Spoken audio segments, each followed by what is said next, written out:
ಮಹಿಷನ ನಾಶಕ್ಕೆ ಬೇಕಾಗಿ ನನ್ನಲ್ಲಿ ಅಡಕವಾಗಿರುವಂತಹ ದಿವ್ಯ ಶಕ್ತಿಯನ್ನು ಮಹಿಷನ ವಧೆಗೆ ನನ್ನಲ್ಲಿ ಅಡಕವಾಗಿರುವಂತಹ ದಿವ್ಯ ಶಕ್ತಿಯನ್ನು ಮಹಿಷ ವಧೆಗೆ ನನ್ನಲ್ಲಿ ಅಡಕವಾಗಿರುವಂತಹ ದಿವ್ಯ ಚೇತನವನ್ನು ಹೊರಬಿಟ್ಟಿದ್ದೇನೆ.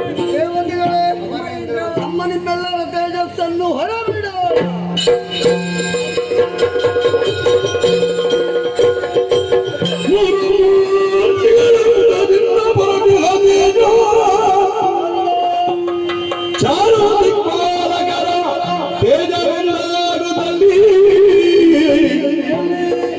ನಾರಿಯಾಕೃತಿ ತಳೆದು ಧರೆಗಿಳಿಯೇ ಸುರರು ಜಯ ಜಯವೆಂದು ಗೈದರು.